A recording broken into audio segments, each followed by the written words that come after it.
Kuwaiti दिनार world की सबसे एक्सपेंसिव करेंसी है। आज 1 कुवैती दिनार 270 इंडियन रुपए के समान है, पर 70 साल पहले ये बस 13 रुपए के बराबर था। तो आज ये इतना ज्यादा कैसे बढ़ गया? कैसे डिसाइड होती है किसी करेंसी की वैल्यू कितनी होगी? क्या कुवैत चाहे तो 1 कुवैती दिनार को 500 या 1000 रुपए के बराबर कर सकता है? और कैसे? चलिए पता लगाते हैं। आज के वीडियो में आपको बहुत कुछ जरूरी और इंटरेस्टिंग चीजें सीखने को मिलेगा, इसलिए वीडियो को अंत तक जरूर देखिएगा। कुवैती दिनार के बारे में जानने के लिए पहले थोड़ा सा इसका हिस्ट्री जानना पड़ेगा। आपको जानकर हैरानी होगी कि 1959 तक कुवैत में इंडियन गवर्नमेंट द्वारा करेंसी इशू किया जाता था। तब इंडियन रुपी ऑफिशियल करेंसी होता था वहाँ पे। सही सुने आप। और सिर्फ कुवैत नहीं, पूरे ईस्टर्न अरेबियन पेनिनसुला में, मतलब Kuwait, Bahrain, Qatar, Oman, trucial state में भी इंडियन रुपी ही यूज होता था एज ए ऑफिशियल करेंसी। आप सोच रहे होंगे कि भाई ऐसा कैसे हुआ? असल में 1763 से 1961 तक गल्फ में ब्रिटिशर्स का दबदबा था। इन ब्रिटिशर्स का काम ही है हर जगह मुंह मारना। खैर, तब कुवैत में ऑटोमन एम्पायर का कब्जा था, तो उनके रूलर थे मुबारक अल सबा। जुलाई 1897 में उन्होंने ब्रिटिशर्स को कुवैत में इनवाइट किया प्रोटेक्शन सर्विस देने के लिए, क्योंकि तब कुवैत के पास कोई आर्मी वगैरह नहीं था। इसे इतिहास में फर्स्ट कुवैत क्राइसिस कहा जाता है। और जनवरी 1899 में ब्रिटिशर्स के साथ ट्रीटी साइन किया कि कुवैत की नेशनल सिक्योरिटी, फॉरेन पॉलिसी वगैरह ब्रिटिशर्स डिसाइड करेंगे। तब ब्रिटिशर्स ने सोचा कि इतने छोटे से पॉपुलेशन के लिए अलग से करेंसी बनाने का कोई फायदा है नहीं, इससे अच्छा है इंडिया में जो करेंसी है उसी को ही यहाँ इस्तेमाल कर लेते हैं। और तब से इंडियन रुपी ही कुवैत में यूज होने लगा। और तब 1 rupee is equal to 1 British pound था। पर 1950s में इंडियन गवर्नमेंट ने एक प्रॉब्लम फेस किया कि गल्फ के बहुत सारे स्मगलर्स गोल्ड लेके इंडिया में बेचते थे और इंडियन रुपी को गल्फ ले जाते थे। और धीरे धीरे इंडियन फॉरेन कैश रिजर्व बहुत कम होने लगा। इसलिए 1959 में इंडियन गवर्नमेंट ने गल्फ के सारे कंट्रीज के लिए गल्फ रुपी बनाया, जो इंडिया में नहीं यूज हो सकता था। इसलिए स्मगलर्स अगर गोल्ड बेचकर इंडियन रुपी लेकर जाए तो उसे गल्फ में यूज नहीं कर सकते, जिससे स्मगलिंग बहुत कम हो गया। और तब 1 Kuwaiti rupees equals 1 Indian rupee equal 1 British pound था। और ये कुवैती रुपी देखने में बिल्कुल इंडियन रुपी की तरह ही थी, बस नंबर्स Z से शुरू होते थे। फिर 1961 में कुवैत ब्रिटिशर्स से आजादी पाने के बाद उन्होंने अपना करेंसी बनाया और नाम दिया कुवैती दिनार। और इसका प्राइस फिक्स किया गया 1 कुवैती दिनार इक्वल्स 13.33 INR। दिनार शब्द दिनारा से आया था, जो कि रोम में एक एंशिएंट सिल्वर कॉइन का नाम था। और जैसे इंडिया में 1 रुपी इज इक्वल्स 100 पैसा होता है, यूएस में $1 इज इक्वल 100 सेंट होता है, बाकी देशों की तरह ही कुवैत में उल्टा 1 दिनार इज इक्वल्स 1000 फिल्स होता है। वहाँ पैसे को फिल्स कहते हैं, क्योंकि अगर 100 फिल्स रखे तो दिनार का वैल्यू 1 दिनार इज इक्वल्स 27 INR के समान हो जाएगा। खैर, अब बात करते हैं कि आखिर कैसे 1961 में 1 कुवैती दिनार 13 INR के समान था और आज वो बढ़ के 270 INR हो गया, 20 गुना ज्यादा। आखिर कैसे? इसका 5 मेन रीजन है। इससे पहले एक चीज आपको समझना होगा, करेंसी सप्लाई एंड डिमांड। कहते हैं कि अगर आप सप्लाई एंड डिमांड समझ जाते हो तो पूरा इकोनॉमिक्स आप समझ जाएंगे। यही इकोनॉमिक्स का फंडामेंटल है। तो देखिए, किसी करेंसी की वैल्यू कितना होगा ये डिसाइड होता है कि दूसरे देश को आपकी करेंसी की कितनी डिमांड है, कितनी जरूरत है।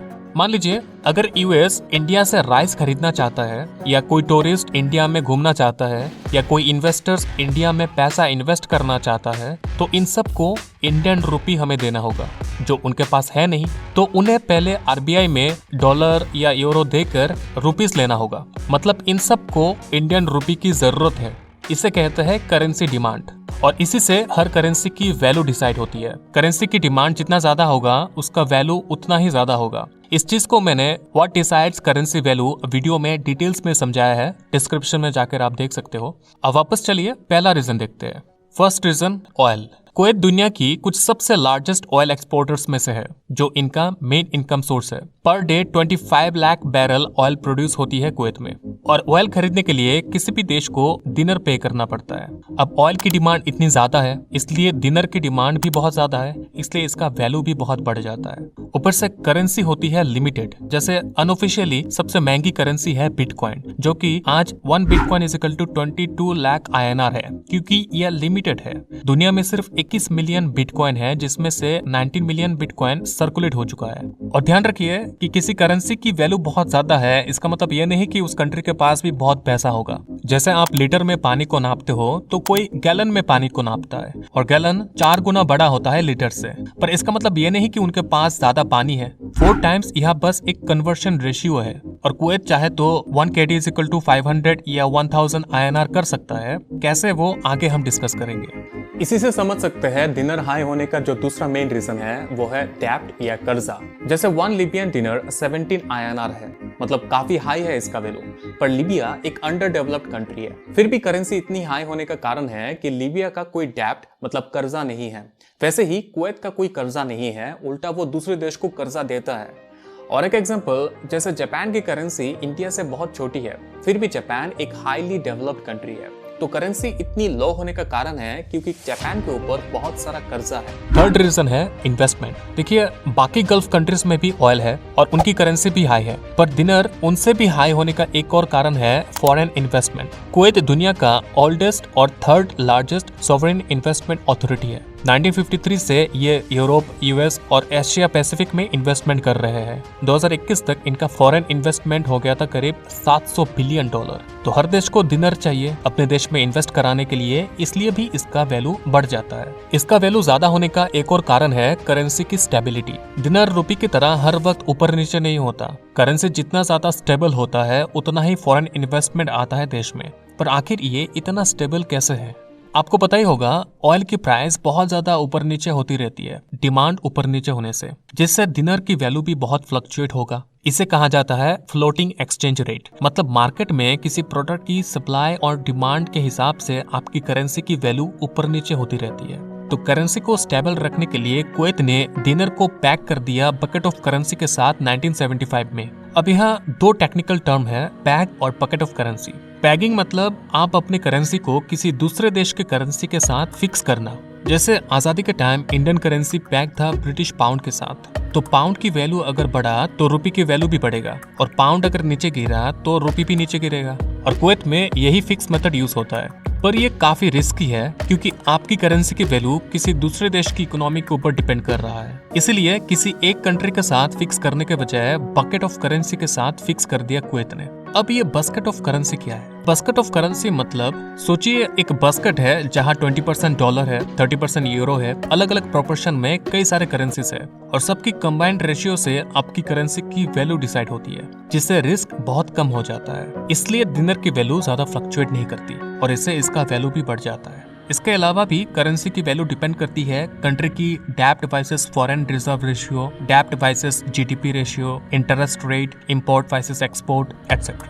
अब बात करते हैं कि क्या कुवैत चाहे तो 1 KD इज इक्वल टू 500 या 1000 INR कर सकता है? वैसे टेक्निकली देखे तो हाँ कर सकता है, पर यह बहुत ही रिस्की होगा कुवैत के लिए, क्योंकि कुवैत में चलता है पैग या फिक्स एक्सचेंज रेट मेथड, जैसे मैंने आपको पहले बताया। और फिक्स एक्सचेंज में रूल है कि कंट्री को एक्सचेंज रेट को फिक्स रखना होगा। एक्सचेंज रेट मतलब जैसे आज 1 USD इक्वल टू 83 INR है। ये कैसे आया? क्योंकि आज INR और USD में एक्सचेंज रेट है 0.012157, तो $1 divided by this number is equal to 83 rupees. यहाँ 0.012 है एक्सचेंज रेट, तो इसे ऑलमोस्ट फिक्स रखना पड़ता है कुवैत को, जिसके लिए बहुत बड़ा और स्टेबल फॉरेन रिजर्व चाहिए।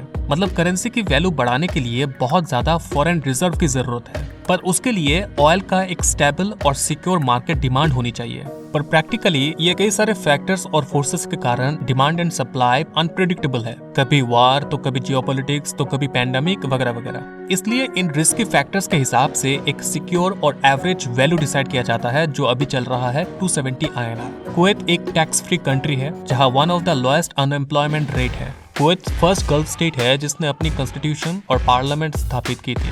आशा करता हूँ आपको ये वीडियो पसंद आया होगा, तो लाइक और शेयर जरूर कर दीजिएगा, और ऐसे ही और भी इम्पोर्टेंट और इंटरेस्टिंग कंटेंट देखने के लिए हमारे चैनल को सब्सक्राइब करना बिल्कुल मत भूलिएगा।